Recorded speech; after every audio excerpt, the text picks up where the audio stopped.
चाहिँ हामी हाम्रो ट्रेल सकेर फर्किनु लागेको छौँ। हामी सबै डुलेर आइसकेको छौँ। हामी बसेको होमस्टे चाहिँ यही हो। साथीहरू हुनुहुन्छ, हामी सबै अब फर्किन लागेको सँगसँगै फर्किनेछौँ। हामी आज हामी बाख्रोलमा गएर बास बस्नेछौँ। तल घोडा छ, गोठहरू छ। अब चाहिँ घरतिर लाग्यो।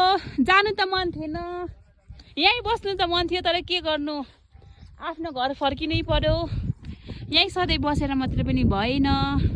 घुम्नु डुल्नु आएको मान्छे घुमियो डुलियो, रमाइलो लाग्यो, खुसी लाग्यो। जे होस्, एक दिन सँगै बसे पनि छुट्टिँदाखेरि चाहिँ नरमाइलो लाग्दो रहेछ।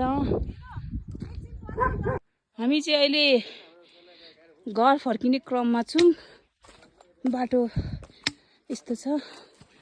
यस बाटोमा फुलहरू मजाले फुलिरहेको रहेछ। फर्किने क्रममा पनि मान्छेहरू थुप्रै भेटाइँदो रहेछ। हामीले अहिले भर्खर मासतिर जाँदै गरेको मान्छेहरू भेटायौँ। यही बाटोबाट हिँड्नु हुँदै थियो। हामी चाहिँ अहिले फर्केर आउँदैछौँ।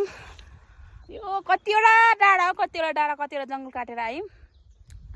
हामी चाहिँ हिँड्नु नसकेर 3 जना शेष भइसकेको छौँ। घरि डढेको घर भन्छ, घरि हरियो टिनको पार्टी भन्छ। सबै कुरा सम्झिँदा सम्झिँदा दिमागै खराब हुने रहेछ नि हौ साथी हो। तर फुल चाहिँ दामी दामीको छ है। हामी चाहिँ यो घरदेखि ओह्रालो झरेको हो। अब हामी चाहिँ यो रोडदेखि यता लाग्दैछौँ, किनकि हामी भोजपुर जाने भएको कारणले उता चाहिँ 3 ताले जाने रहेछ। हामी अब यदि तपाईँहरू भोजपुर जानुहुँदैछ भने चाहिँ राइट साइडतिर आउनुहोस् होला, लेफ्ट साइड नजानुहोस्। लेफ्ट साइड 3 ताले पुग्छ। राइट साइडको यता हेर्नुहोस् रोड। तपाईँहरूले होमस्टेहरू पनि पाउनुहुनेछ यहाँ परतिर। हामी चाहिँ परको डाँडादेखि आएको। बाटोमा हिँड्दा हिँड्दै ट्रक भेटाएर ट्रकमा लिफ्टमा आएको छु। पर पुग्नुपर्ने ट्रक हिँडिसकेको छ। अब चाहिँ हामी यहाँबाट भोजपुर जानु लागेको। यो कुकुरले चाहिँ हामीलाई गोथेसिङदेखि यहाँसम्म लिएको थियो, तर अब हामीले यहाँ बाध्यतावशले छोडेर जानु लागेको छौँ। सँगै लानु त मन छ, तर के गर्नु, धरानमा लगेर पनि भएन। गाडीमा टाढो बाटो छ। यसलाई थाहा भए जस्तो छ हामी जानु आँटेको। स्याड छ यो पनि। बाई बाई सुन्दर। अब तिमी आफ्नै मालिककोतिर जानु। यहाँदेखि गाडीमा हालिदिनुहुन्छ सिस्टरहरूले, दाइले लानु जानु। अबदेखि यसरी नपचाउनु ल मान्छेहरूलाई।